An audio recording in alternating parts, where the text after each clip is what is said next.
Hello hello et bienvenue sur la chaîne Investir comme elle. Donc aujourd'hui, j'ai le plaisir d'accueillir Delphine. Salut Delphine. Salut à tous.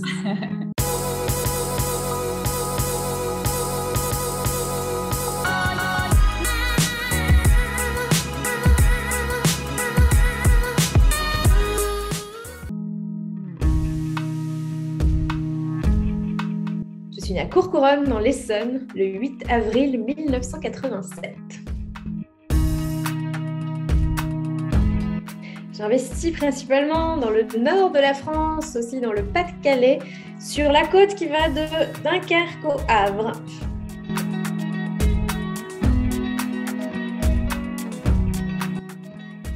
Je suis plutôt locatif, mais en courte durée.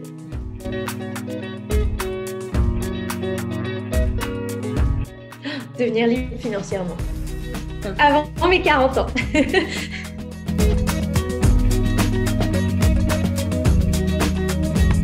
Un kiff, mais un kiff qui prend du temps quand même.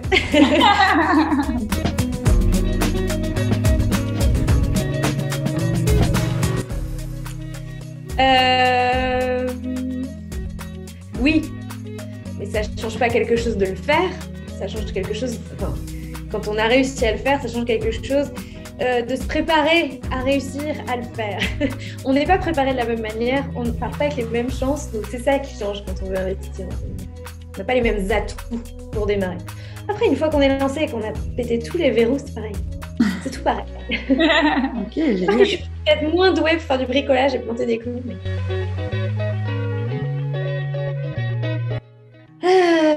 ça me vient pas du tout, pas spontanément. Tu m'as dit d'être année, alors je me dis ça me vient pas tout de suite, je vais pas t'en inventer un. Okay. Alors Delphine, est-ce que tu peux nous expliquer quelles sont tes activités aujourd'hui dans la vie? Alors j'ai plein de casquettes. Souvent je commence par le podcast. J'ai un podcast qui parle d'argent qui s'appelle Richissime. Donc ça c'est par là que tout a commencé, c'est pour ça que j'aime bien commencer par ce podcast. J'ai une autre activité de formation et de coaching sur les questions de relations à l'argent. J'aide les gens à libérer leur relation à l'argent pour les aider à accomplir plus de choses dans leur vie. Je fais de l'investissement immobilier et puis de fait, j'ai aussi un peu disséminé partout la casquette d'entrepreneur et je suis aussi entrepreneuse en immobilier puisque je fais de la sous-location professionnelle. Pour moi, il y a la frontière entre l'investissement et l'investissement immobilier et l'entrepreneuriat, mais quand même plus de l'entrepreneuriat que de l'investissement. Donc voilà toutes ces casquettes que j'ai. Je suis aussi compagne, maman mais d'un petit chat. Et voilà qui je suis dans toute sa diversité. Est-ce que tu peux nous dire pourquoi est-ce que tu as investi dans l'immobilier? Alors, clairement, je suis tombée sur cette idée de liberté financière en lisant, comme beaucoup de gens, le Père riche, Père pauvre de Robert Kiyosaki et en me disant que j'avais envie moi-même de me lancer, de voir jusqu'où ça pouvait aller cette histoire parce que je me sentais carrément capable de le faire. Et donc, j'ai démarré à peu près en parallèle les activités de sous-location professionnelle et puis l'achat immobilier, mais ça avec mon compagnon. On a acheté un premier immeuble. On a acheté notre maison parce que les banques nous ont bien fait comprendre qu'il allait falloir qu'on achète notre maison et on est en train d'acheter un deuxième immeuble. Et donc en parallèle, j'ai aussi monté cette activité de sous-location professionnelle. Je gère aujourd'hui 6 biens dont je ne suis pas propriétaire. Je paye un loyer à leurs propriétaires qui, eux, m'autorisent en retour de manière légale et professionnelle à louer ces mêmes appartements sur Airbnb, Booking, etc. Et moi, je me rémunère de la marge que cette activité génère. Donc en tout, c'est 9 biens, du studio jusqu'à la maison, de plus de 200 mètres carrés, qui sont tous loués en location courte durée, mais donc avec des modalités différentes. Et bientôt, avec ce nouvel appartement, ce nouvel immeuble, il y aura 4 biens de plus, donc 13. J'espère qu'on ne restera pas très longtemps sur le chiffre 13, parce que je ne sais pas si ça me portera complètement bonheur. Ok. Et du coup, mais est-ce que tu as un pourquoi au départ? Enfin, tu dis, ouais, j'ai commencé par ça, mais est-ce que tu sais pourquoi tu t'es mis à investir Oui, en fait, pour arriver à générer suffisamment de rente, tu vois, l'idée, c'est in fine, tu fais un projet, puis tu en fais un deuxième, puis tu en fais un troisième. Et à un moment donné, tu investis sur des projets qui arrivent à dégager du cash flow positif. Et la somme de tous ces projets-là te permet de générer, donc ça commence par remplacer tes autres revenus éventuellement. Et puis après, in fine, ça peut devenir plus que ça. Donc, de plus en plus de gens utilisent, même si moi j'ai l'impression que tout le monde le fait, mais en fait c'est encore hyper marginal, mais de plus en plus de gens, hommes et femmes investisseurs, essayent de chercher ces projets vraiment hyper attractifs qui sont jugés comme un petit peu plus risqués. Moi j'investis dans des zones qui sont moins attractives, j'investis à Calais, j'investis à Dunkerque, j'investis dans ma ville qui est une ville où il y a une centrale nucléaire. Et en fait c'est des zones qui sur lesquelles on peut avoir des forts rendements, mais qui n'intéressent pas la majorité des investisseurs. Et donc, en investissant avec des forts rendements, j'arrive non pas juste à rembourser mon prêt et mes charges, mais à dégager tous les mois des cash flows positifs, ce qui est encore plus le cas puisque en location courte durée, en général, on est assez rapidement bénéficiaire dans son activité tous les mois. Et donc, l'idée, c'était, à force de générer plein de marges de cash flow positif tous les mois avec ces différents projets, moi, je n'étais pas dans le salariat, donc je n'ai jamais eu l'objectif de remplacer mon salaire d'avant, mais de pouvoir dégager des revenus suffisamment importants, semi-automatisés, surtout quand on fait de la location courte durée, c'est jamais complètement autonome. On ne génère jamais des rentes sans rien faire. Mais l'idée, c'est quand même d'accumuler un patrimoine qui génère des revenus plus ou moins passivement et in fine, d'enchaîner tellement de projets qu'à la fin, on peut se dire mais je n'ai même plus besoin de travailler puisque la marge dégagée par tous mes investissements immobiliers me permettrait de me verser non pas juste un petit salaire, mais éventuellement même des gros salaires correspondant à ce que moi j'ai envie d'avoir comme niveau de vie. Alors, est-ce que, donc on en a parlé rapidement tout à l'heure, est-ce que selon toi, il y a une différence lorsqu'on est une femme dans l'investissement immobilier ? Oui. La première différence, elle vient de toute façon de notre rapport à l'argent. Les hommes et les femmes n'ont pas le même rapport à l'argent. On a tous un rapport à l'argent et une partie de ce rapport à l'argent est une construction sociétale, une construction de choses à la fois de notre vécu individuel, mais aussi du vécu de société. Tout le monde peut facilement entendre et comprendre, même si peut-être certaines personnes vont se dire non, moi pas du tout, mais que on vous dit femme et argent, votre imaginaire ne va pas du tout développer les mêmes pensées, les mêmes croyances que si on vous dit homme et argent. Femme et argent, c'est dépensière, c'est peut-être un peu naïve ou nulle pour les chiffres, peut-être par contre bonne gestionnaire des cordons de la bourse, etc. Mais un petit peu cette idée que la femme sait gérer les petites choses du quotidien, mais est quand même quelqu'un qu'il faut cadrer parce que sinon elle peut vite déraper dans les dépenses, etc. L'homme et l'argent, c'est un attribut de puissance, c'est un attribut de masculinité, c'est un des instruments de l'homme au sein du foyer qui rapporte à manger, qui doit subvenir aux besoins de sa famille, etc. Et qui, de fait, par cette posture de chef de famille, est en mesure de prendre évidemment tout plein de décisions hyper avisées sur les investissements du foyer. Et donc, on se construit un peu avec ces imaginaires comme ça, ce qui fait que, et ça c'est statistique, j'en parlais encore, j'ai enregistré un épisode hier, et il y a pas mal d'épisodes dans lesquels je parle de ça, mais plus les foyers sont riches et plus les investissements sont gérés par les hommes, et madame se désinvestit totalement de la question. À l'inverse, plus les foyers sont pauvres, en fait, plus la question de l'investissement est absente, et donc la question de l'argent est essentiellement gérée par madame, puisqu'elle concerne essentiellement la gestion du foyer et des dépenses quotidiennes. Et cette répartition, elle est sociologiquement encore avérée, même si on a envie de dire que c'est pas tout à fait très moderne. C'est pas moi qui l'ai inventé, et c'est encore comme ça que ça se passe dans la plupart des foyers.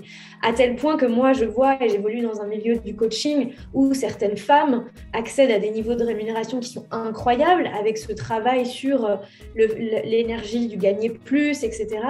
Et on constate que elles sont, parce que certaines je les connais, mais je vois aussi le behind the scene, et elles sont aussi encore relativement dépendantes de leur mari quand il s'agit de maintenant on fait quoi de cet argent en fait. Et donc c'est inversé, c'est madame le gagne, mais monsieur est toujours cette personne qui va l'investir, qui va décider de ce qu'on va faire, qui va dialoguer avec les interlocuteurs en question, les courtiers, les banquiers, les gestionnaires de patrimoine. Et donc je retrouve ça à tous les niveaux, à toutes les strates de la société, et même quand madame gagne énormément, elle n'est pas le salaire d'appoint. Donc on part de là en fait. La question de l'investissement, elle part de là, elle part de notre imaginaire, et les femmes ont beaucoup plus de croyances limitantes quant à leur capacité à. Et puis on oublie aussi que l'immobilier, surtout l'immobilier que je pratique, l'immobilier à cash flow positif, l'immobilier de transformation. Donc, on n'est pas dans l'immobilier neuf, on est dans l'immobilier où, à un moment donné, il faut dialoguer avec des artisans, il faut soi-même éventuellement mettre la main à la pâte. Là, on entre dans un autre univers, entre guillemets, sexiste. C'est celui du BTP, celui de la construction, celui du travaux, celui du bricolage. Voilà, je vous dis femme et bricolage, c'est pareil. On a tous un imaginaire. Vous voyez, vous êtes en train de rigoler, les filles. Femme et bricolage, c'est pas la même chose que homme et bricolage. Donc, tu fais se rencontrer une femme qui, de toute façon, n'est pas à l'aise avec les questions d'investissement, avec un milieu essentiellement masculin, des agents immobiliers, de l'artisanat, du BTP, les notaires, les courtiers, les banquiers. Bon, les banquiers ne sont pas forcément que des hommes, mais en majorité des femmes d'ailleurs. Mais c'est marrant, on dit un banquier, on pense toujours à un homme.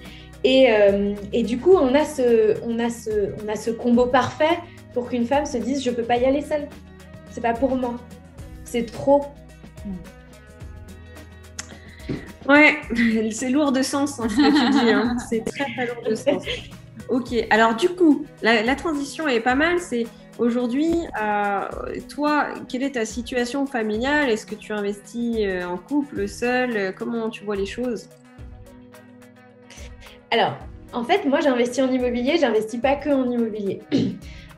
Quand j'investis en immobilier, on investit à deux. Il se trouve que quand on a commencé à investir en immobilier, j'étais déjà entrepreneur. Je cumulais le doux statut d'entrepreneur chômeuse, c'est-à-dire celui où tu as commencé à créer ta société et que tu bénéficies encore des allocations chômage pendant le démarrage de ton activité. Autant te dire que entrepreneur chômeur pour un banquier, c'est chômeur. C'est pareil. Donc, aujourd'hui, je suis sortie de ce statut, mais on est en couple et on fait nos investissements à deux.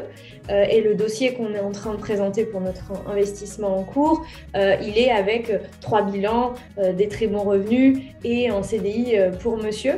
Mais jusqu'à présent, alors, je suis quand même propriétaire de ces biens, mais on n'empruntait que sur la base de ses revenus à lui, puisque les miens étaient considérés comme absolument inexistants. C'est comme ça.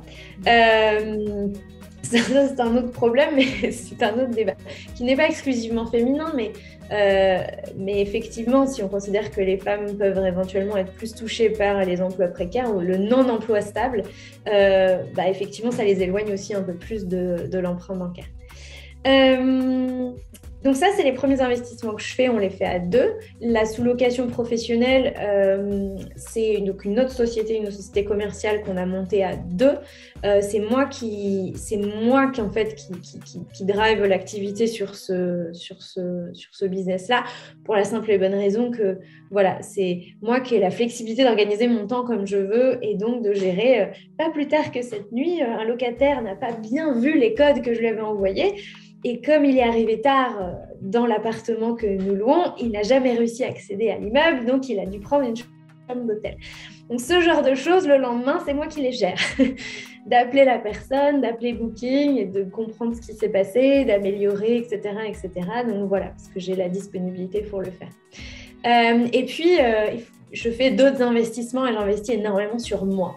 et je veux en parler parce que à travers l'investissement immobilier aussi, je pense qu'il y a une dimension, notamment quand on se forme, qui est aussi d'investir sur soi.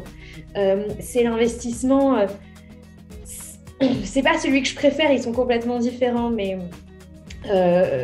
moi, il y a 1 an et demi, j'avais des cycles de prise de décision pour investir sur moi, donc pour me former, notamment pour développer mes compétences sur mon business, pour évoluer, apprendre plus du coaching, de développement personnel pour pouvoir apporter tout ça, toute cette dimension-là dans mon activité-là aussi. Je ne l'avais pas et j'étais flippée à l'idée de ne pas savoir, de ne pas appréhender, de ne pas avoir de certitude quant au retour sur investissement. Parce qu'investir dans l'immobilier, il y a toujours une part d'incertitude, mais à un moment donné, il y a des chiffres, il y a un marché. Donc, il y a un prix du loyer, il y a déjà des biens qui se louent sur Airbnb. On est capable de voir, sauf erreur majeure, sauf si on est tombé sur un bien qui, en fait, était plein de mérules ou de je ne sais pas quoi. En vrai, il y a quelque chose qui est relativement prévisible dans l'investissement immobilier. En revanche, il y a un autre type. Investir sur soi, ça ne l'est pas. On investit à la fois sur la meilleure ressource qu'on a, et c'est soi, c'est rien d'autre. Mais comme on n'est pas des champions de la confiance, en général, c'est extrêmement dur. Donc, c'est comme si on déléguait à la personne qu'on paye, donc le formateur, le coach, etc. Non, mais je te donne mon argent, mais vraiment, il faut que ce soit rentable. Vraiment. Tu sais, avec cette déconnexion totale avec la confiance qu'on a en soi. Donc, moi, j'étais comme ça il y a 1 an et demi quand j'ai fait mes premiers investissements. Il a fallu que le mec me convainque, il fallait qu'il me vende son truc. Je veux voir des témoignages, je veux voir comment les gens l'ont vécu avant. Parle-moi de toutes les étapes. Je veux que mon cerveau il analyse le processus. Est-ce que ça me semble cohérent? Voilà, et j'ai mis 2 mois à me décider. et aujourd'hui, je suis capable d'investir 5 chiffres dans des montants à 5 chiffres dans un accompagnement comme je viens de le faire pas plus tard que la semaine dernière avec une personne. On s'est parlé, je l'ai découvert la semaine d'avant, on s'est parlé 1h45 et je ne sais même pas ce qu'on va faire parce que globalement le travail c'est justement d'aller travailler sur toutes les zones qui sont cachées, inconscientes, etc. Donc je sais qu'on va travailler là-dessus mais je ne sais absolument pas ce que je vais trouver. Et j'ai payé plus de 20 000 € pour ça. Et donc, ça aussi, ça évolue, mais c'est un vrai travail. C'est un vrai travail d'arriver à investir aussi à ces niveaux-là.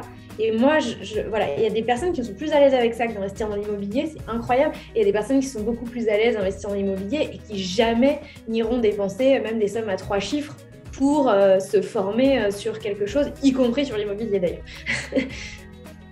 Est-ce que tu penses que finalement, pour un investisseur, c'est important d'investir sur lui-même? Toujours. En fait, c'est pour un investisseur ou pour n'importe qui, c'est toujours intéressant. En fait, moi, je crois qu'on est nombreux à avoir cette croyance que notre éducation s'est arrêtée aux portes de l'école. Ou alors qu'elle nous est due par notre employeur. Alors qu'il n'y a rien de plus personnel que qu'est-ce que j'ai envie d'apprendre, comment j'ai envie d'évoluer, et voilà, quelles sont les zones que j'ai envie de faire grandir. Est-ce que j'ai envie de continuer à être timide? Est-ce que j'ai envie de prendre plus d'assurance en prise de parole? Est-ce que j'ai envie de maîtriser ce savoir-là? Est-ce que j'ai envie de travailler sur ma confiance en moi, ou j'ai toujours envie de rester à ce niveau-là et on verra bien comment ça évolue naturellement? La décision, c'est entièrement soi. Et moi, je veux que tout le reste de ma vie... moi, j'avais cette croyance aussi, et je veux que tout le reste de ma vie, j'ai des budgets... je me donne les moyens aussi d'avoir ces budgets-là, de toujours pouvoir me former, investir, y compris dans les coachs qui me décrochent la mâchoire, quoi. Y compris dans ces gens que je vois et qui me disent « Wow, mais je veux tellement travailler avec cette personne, je veux tellement que cette personne me coach, je veux tellement que cette personne pose son regard sur moi et analyse et m'aide à avancer, parce que cette personne est incroyable. » Alors, c'est intéressant, du coup. Moi, je vais sauter quelques questions par rapport à notre petit planning, mais du coup, tu nous parles de coachs qui sont pour toi, inspirants. Est-ce que tu as des mentors, des personnes aujourd'hui à qui tu as confié t'a donné ta confiance pour progresser? Est-ce que tu pourrais nous en citer? Oui, avec plaisir. L'année dernière, j'ai travaillé avec Sophie Chag, qui est une coach française.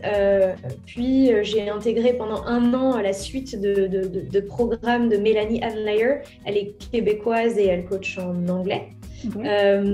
Et donc là, je viens d'embarquer dans une nouvelle aventure. Je vais garder ça pour moi parce que ça démarre. Et moi, j'adore, j'aime bien recommander les gens quand je suis allée au bout du processus. Après, il y a des gens que je vois de loin. Je pense qu'on est beaucoup à connaître Tony Robbins, qui est le coach emblématique américain, qui est un homme. Je pense que je ne me ferai jamais coacher par lui, mais ce n'est même pas une question d'argent. À mon avis, il doit coacher 2 personnes dans l'année. Et voilà. Quand on coach des présidents des États-Unis, je pense qu'on est dans une autre ligue. Mais c'est hyper inspirant de se dire, en fait, OK, il y a Tony Robbins, mais il y en a d'autres et j'en ai encore tellement à découvrir. Mais c'est juste qu'il y a des gens extraordinaires qui nous inspirent. Rien que les écouter parler pendant 15 minutes, 1 heure. Je vais bientôt recevoir David Laroche sur mon podcast, qui est un autre... Génial. Qui est un coach français hyper connu. Et c'est pareil, en fait, il y a des gens comme ça, tu les écoutes sur une vidéo YouTube 15 minutes, 1 heure, ils ont des podcasts, ils ont des programmes. Et rien que ce qu'ils peuvent t'apporter en 1 heure, c'est waouh, imaginez ce que je peux arriver à faire si je passais plusieurs fois 1 heure avec cette personne. Et c'est ça, en fait, qui me pousse, parce que la personne que je suis devenue, grâce à l'immobilier, grâce à tout ce que je fais, en fait,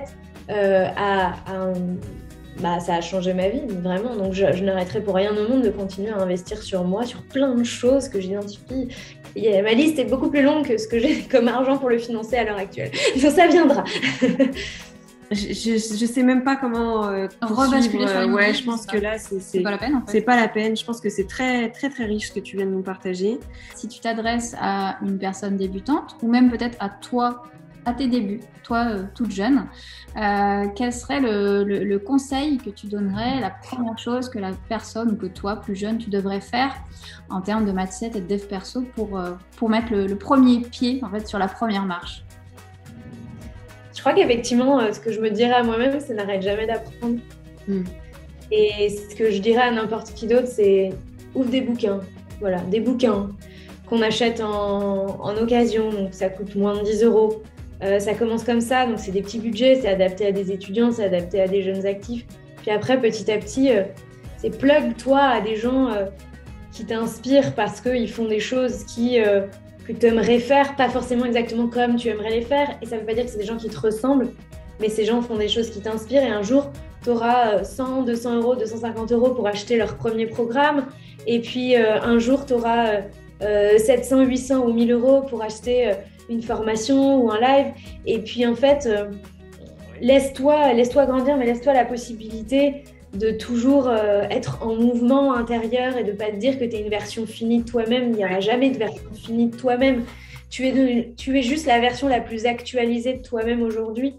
Mais tout peut évoluer peut-être qu'aujourd'hui tu chantes comme une quiche, mais tout ça s'apprend. Peut-être que tu dessines comme un pingouin et en fait ça s'apprend aussi. Peut-être que tu sais pas planter un clou aujourd'hui et ça s'apprend. Peut-être que tu sais pas lire un bilan et ça s'apprend aussi. Peut-être que tu sais pas calculer un rendement, tu sais pas évaluer un devis, tu sais pas discuter avec un artisan. Moi je savais rien faire de tout ça. Donc, et mon compagnon non plus d'ailleurs. Il se trouve que lui savait un peu bricoler. Mais on n'avait rien, on avait à peine une caisse à outils dans laquelle il y avait un marteau et 2 tournevis. On a tout appris en faisant des choses, en suivant des chantiers. Il se trouve que nous, on est tombé sur un super partenaire, mais je crois que ça, c'est notre travail personnel, des énergies aussi. On rencontre souvent de belles personnes dans notre vie de manière générale. Mais voilà, tout ça s'apprend. Est-ce que c'est toujours simple? Non, mais on n'a pas besoin que ce soit simple en fait. Ça doit jamais être. Enfin, on cherche trop la facilité, alors qu'en vrai, les plus belles avancées qu'on fait à titre personnel, c'est souvent dans l'inconfort. C'est inconfortable jusqu'à ce que ça devienne confortable. C'est inconfortable de dire moi je comprends rien son devis, comment on donne des instructions? La première fois qu'on a dû faire, mais après on s'est formé. Quand on a vu, waouh, il faut faire ça, vraiment, il faut envoyer tout un cahier des charges à l'artisan. vraiment, on est obligé de faire tout ça, d'aller tout mesurer et tout. Et quand on voit ce que ça nous a apporté après, on a bien fait de se former. C'est hyper inconfortable de faire tout ça. C'est hyper inconfortable d'être... Au début, je me dis, mais je ne vais pas aller toute seule aux réunions de chantier. Enfin, je ne vais pas aller toute seule voir le chantier. Comment on parle à un artisan et comment on lui parle quand ça fait 2 fois qu'on lui a déjà dit. Ou... tous ces petits trucs, en fait, sont inconfortables, qui sont chiants. Mais comment on les gère, c'est ça le plus important. C'est comment on les gère, parce qu'on ne sera plus jamais la même personne une fois qu'on aura réussi à passer ces étapes-là dans notre vie. Si vous réussissez à gérer la relation avec un homme, un artisan, qui souvent est un homme effectivement, qui n'a pas le même langage que vous, qui n'a pas les mêmes codes que vous, etc. Si vous réussissez ce défi-là, ou que vous avez appris des choses, même si ce n'est pas entièrement réussi et que vous aurez d'autres occasions de vous améliorer, mais c'est énorme. Entre ça, ne jamais avoir rien fait, ne jamais avoir eu cette opportunité de travailler votre communication en situation difficile et l'avoir fait, même si ce n'était pas une totale réussite, vous verrez sur le long terme que la deuxième option sera toujours la meilleure pour vous. Donc saisissez les occasions à un moment donné dans la vie, il faut avoir cette attitude de vas-y l'inconfort, embrace. Embrace, à un moment donné, il faut dire ok, ou comme ça va être inconfortable, mais on y va. Parce qu'il y a que permet d'avancer. Et vous savez, à un moment donné, quand vous regardez en arrière, que tout ce qui vous a apporté des grandes choses dans la vie, ça a toujours été appris dans un moment très inconfortable. Savoir dire non à un mec, savoir dire oui à un mec. Je dis... il y a des tas et des tas de situations de la vie qui sont inconfortables, et plus vous arrivez à les gérer, et plus votre vie, vous allez voir, elle va. Ça veut dire pas, ça ne s'arrête jamais, hein, je vous le dis juste. Il y a un moment où il n'y a plus de... Ça aussi, c'est un mythe. Mais par contre, ça devient de plus en plus agréable aussi de se dire, allez, on y va, parce que je sais ce qui m'attend après. Ça va être cool, mais après, ça va être chouette. Eh bien, écoute, merci à toi. C'est vraiment des leçons de mindset là, que tu nous donnes, qui sont importantes aussi quand on investit et quand on entreprend, j'ai envie de dire en fait. Et puis au final, on se rend compte avec Corinne que l'immobilier, l'entrepreneuriat est souvent intimement lié. Et ça a beaucoup de sens ce que tu dis d'investir sur soi-même avant toute chose. C'est ça. Parce que c'est grâce à ça qu'après on fait tout le reste. C'est ça. Donc merci à toi pour ce temps de partage, et puis je te dis à très vite dans une prochaine vidéo, j'espère. À bientôt, salut. Ciao.